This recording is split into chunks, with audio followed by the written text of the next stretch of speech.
Welcome to Flowbase Co. Now let's see how to use the content planner template. So here first you can see we have the title over here, and then below this one you have how to start. So here we have the complete instructions on how to use this particular content planner. So then we have the different subsections over here. So first you can see we have the marketing, then we have the content, then we have targets, client and tools. So these are the multiple subsections what we have. Then when we come down, you can see we have channels. So here you can try to go and list all your channels of whatever channels you're just trying to go and plan the content. You can just try to mention all these channels over here.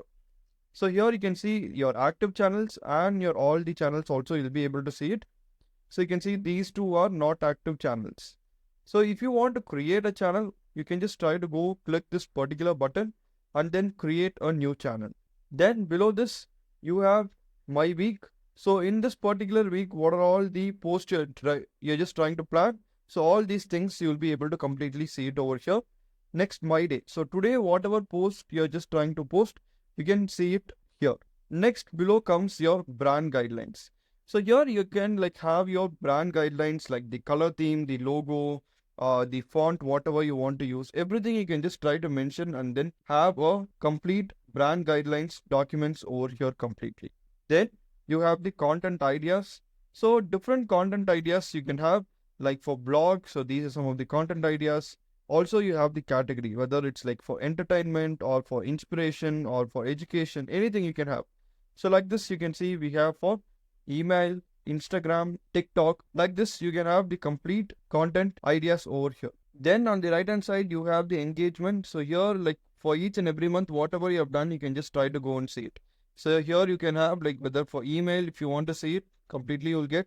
So you can just try to go and select which channel, and then here for each and every month what is the engagement you'll be able to see it. So next, if I just try to come below, you have the shortcut buttons over here. You can just try to go and click this button to create a new idea.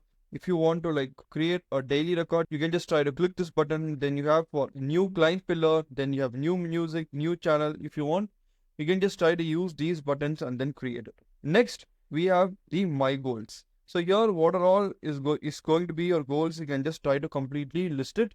So here you can see there are multiple goals been listed, and you'll also see for which channel this particular goal is, like for blog, and then for what is the objective of this one, and then what is the progress. So everything you will be able to completely track from here. Then you have some resources list, so you can just try to go and have some link, like whatever resources you're just trying to use, you can just try to mention those things over here. So next, on the left hand side you have the navigation. So you can see different navigation you have, like for planning, content creation, tools. So different navigations you are completely having over here. Then at last you can see you have the complete content calendar. So if you just try to go to the previous months, you can see for whichever months we have what all dates we are just trying to have some post or anything, we'll be able to completely see it. So if I just try to go September, you can see these are the post over here. Then if I go a little bit back, you can see whichever month we are trying to have post, you'll be able to completely see it over here. So this is the calendar view of all your content planning, whatever you're doing, you can just try to manage it here. So this is completely about the home page section of the content planner template.